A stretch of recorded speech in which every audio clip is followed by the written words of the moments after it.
नमस्कार, मैं मानवी ठाकुर। आप देख रहे हैं न्यूज 24 फर्स्ट एक्सप्रेस। आइए रुख करते हैं आज की कुछ खास खबरों के साथ।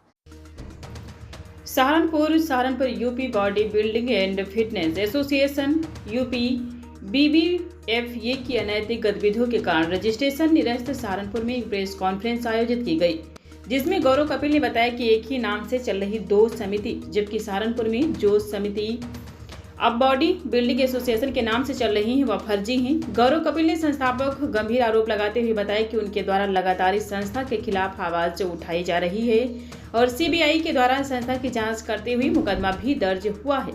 इस संस्था को काफी पहले निरस्त कर दिया गया था, लेकिन इसके बावजूद भी अब फर्जी तरीके से खिलाड़ियों के डॉक्यूमेंट तैयार कर उनको सरकारी कोटे से नौकरी दिलाने के नाम पर भारत खिलाड़ियों से ठगी कर रहे हैं। अब तक इस संस्था के द्वारा जितनी भी नौकरियां लगवाई गई हैं उनकी जांच होनी चाहिए और संस्था चला रहे सभी लोगों के ऊपर सख्त कानूनी कार्रवाई होनी चाहिए। सरकारी क्या उनके लिए क्या करना चाहिए, नौकरी क्या रखनी चाहिए वहाँ पे? इसमें दोष खिलाड़ी का नहीं है। खिलाड़ी लगातार मेहनत करता आया है। दोषी सिर्फ वही खिलाड़ी हैं जो फर्जी आयु प्रमाण पत्रों का इस्तेमाल करते हैं। खिलाड़ियों को तो ठग लिया है, उनके साथ धोखा किया है। आप तो बता के वो सर्टिफिकेट दे दिए भारत सरकार की मान्यता के, और कोई भी विभाग होगा प्राथमिकता पे वही सर्टिफिकेट होगा जिस पे भारत सरकार की मोहर होगी। इन लोगों ने सरकारी अहम केंद्रीय सरकार के जो डिपार्टमेंट्स हैं उन तक में सेंध मार के उन डिपार्टमेंट्स तक को गुमराह किया है। गौरव जी, आज प्रेस वार्ता रखी है स्टेडियम को लेकर और कुछ खिलाड़ी जो है फर्जी तरीके से संस्था चला रहे हैं, क्या कुछ पूरा प्रकरण है? पूरा प्रकरण ये है कि हम लगातार आवाज उठा रहे हैं एक संस्था को लेके, उसके कृत्य को लेके। अन्याय कई खिलाड़ियों के साथ हुआ, उस दौरान भी हुआ जब इन्हें गलत तरीके से मान्यता भी दे दी गई, उस दौरान भी कई खिलाड़ियों के साथ बहुत अन्याय हुआ। परंतु हद तब हो गई जब इनका साहस उस तंत्र से बढ़ा कि मान्यता ना होने के बाद भी इन लोगों ने भारत सरकार के नाम का दुरुपयोग कर लोगों को और खिलाड़ियों को भ्रमित किया, स्वयं को खेल मंत्रालय से मान्यता प्राप्त बताया। जब ये चीजें हमें पता लगी, हम लगातार 2018 से लगातार प्रदेश सरकार को, शासन प्रशासन को चेताने का काम कर रहे हैं, बता रहे हैं ज्ञापन के माध्यम से भी और विरोध प्रदर्शन के माध्यम से भी। जब हमने फिर इसकी शिकायत, जहां से ये संस्था पंजीकृत है, डिप्टी रजिस्ट्रार कार्यालय Meerut chit fund seven society, वहां पर इसकी शिकायत बताई कि इन लोगों के द्वारा असंवैधानिक गैर कानूनी तरीके से देश के मंत्रालय का नाम का दुरुपयोग किया जा रहा है, तो उसके अंदर ये दोषी पाए गए। हम लोगों ने माननीय मुख्यमंत्री जी के द्वारा जनहित में जो पोर्टल बनाया गया उस पर शिकायत की, जिसमें जांच के उपरांत संस्था दोषी पाई गई कि इनके द्वारा जो है भारत सरकार के नाम का दुरुपयोग हुआ।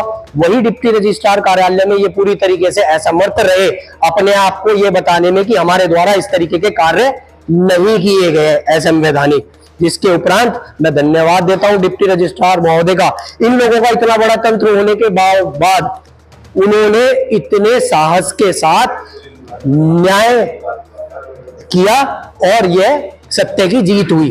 उन्होंने इसके किस संस्था है ये, किस नाम से तरीके से चला? ये UP body building and fitness association UP BBFA के नाम से जानते हैं जिसको। यह प्रदेश के अंदर दो कार्य समिति काम कर रही है। एक तो जो इसके संस्थापक अध्यक्ष थे उनके संरक्षण में, दूसरी अपंजीकृत समिति जो विश्वास राव जो वाराणसी के रहने वाले हैं उनके संरक्षण में काम कर रही है। जितना कृत्य है भारत सरकार के नाम का दुरुपयोग, ये गैर कानूनी कृत्य किया गया, ये इन्हीं की समिति के द्वारा किया गया। आम जनमानस को भ्रमित किया गया, खिलाड़ियों को भ्रमित कर अपने व्यक्तिगत स्वार्थ सिद्ध किए गए। इतना ही नहीं है, इस संस्था के दस्तावेजों का प्रयोग करके, क्योंकि यह संस्था की जो राष्ट्रीय संस्था है IBBF Indian body builders federation, उस पर भी CBI ने गलत कृत्य भारत सरकार के नाम का इस्तेमाल कर फर्जी दस्तावेजों का, फर्जी सर्टिफिकेटों का वितरण कर जिनका प्रयोग नौकरियां पाने के लिए किया गया है, ने FIR दर्ज कराई है। आप किस तरह की कार्रवाई चाहते हैं? इनके साहस की अगर दाद दें तो, इनके तंत्र की अगर बात करें तो वो इतना मजबूत तंत्र है, उनका साहस इतना है कि उन्होंने मान्य सदन को भी, क्योंकि विधान परिषद में प्रश्नकाल के अंदर ये प्रश्न लगाया गया जिसके अंदर जो उन्होंने जवाब दिए गए हैं वो पूरी तरीके से भ्रामक है, गुमराह करने वाले हैं। इसमें अगर बात करें, अगर जहां उत्तर प्रदेश ओलंपिक संघ के सचिव ये कहते हैं कि हम उन्हीं खेल संस्थाओं को मान्यता देते हैं जो भारत सरकार खेल मंत्रालय से मान्यता प्राप्त हो, तो ये बताएं कि 2023 में इनको मान्यता, यूपी बीबीएफए को मान्यता कैसे दे दी गई, जबकि 2021 दिसंबर माह में मान्यता समाप्त हो चुकी थी। तो अपनी कथनी और करनी अब समझ में आता है कि ऐसा क्यों हुआ, क्योंकि इस संस्था के पैटर्न ही ओलंपिक संघ के सचिव है।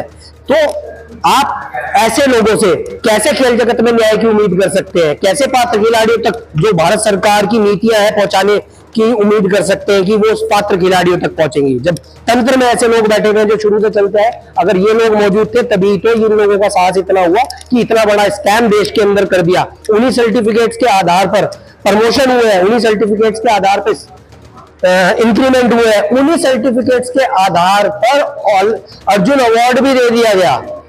आप ये देखिए, देश के अंदर एक संस्था 1946 से जो प्रॉपर राष्ट्रीय संस्था है वो चली आ रही थी, क्या जिस समय पे इनको मान्यता दी गई क्या उसके अंदर उससे पहले कोई संस्था काम ही नहीं कर रही थी? ये प्रश्न है, अपने आप में प्रश्न चिन्ह है। इनके तंत्र का पता लगता है कि 2012 में पूरी तरीके से जो है क्या स्पोर्ट्स कोड का पालन किया गया था जब इनको मान्यता दी गई। ये जांच का विषय है। भारत सरकार को हम निवेदन करेंगे, क्योंकि ऐसे लोग जिनकी बुनियाद झूठ के ऊपर टिकी हुई हो, फर्जीवाड़े के ऊपर टिकी हुई है, वो कभी भी खिलाड़ियों के साथ न्याय कर ही नहीं सकते, पात्र खिलाड़ियों तक उनका पहुंचा नहीं सकते। तो हम केंद्र सरकार से और प्रदेश सरकार से, मुझे प्रदेश सरकार से अपनी पूरी उम्मीद है कि वो इन लोगों के ऊपर कानूनी कार्रवाई करेगी, इनके ऊपर शिकंजा कसेगी। केंद्र सरकार से जो है कार्रवाई शुरू हो गई है, जैसे कि सीबीआई ने कराई है, लेकिन जिन जिन विभागों को गुमराह किया है और जिस विभाग के नाम पे सारा खेल हो गया, वो कब चेतेगा, कब वो उसके ऊपर कानूनी कार्रवाई करेगा? जिसके नाम का दुरुपयोग हुआ, विभागों के अंदर इतना बड़ा स्कैम हो गया, वो मंत्रालय कब इनके ऊपर कार्रवाई करेगा?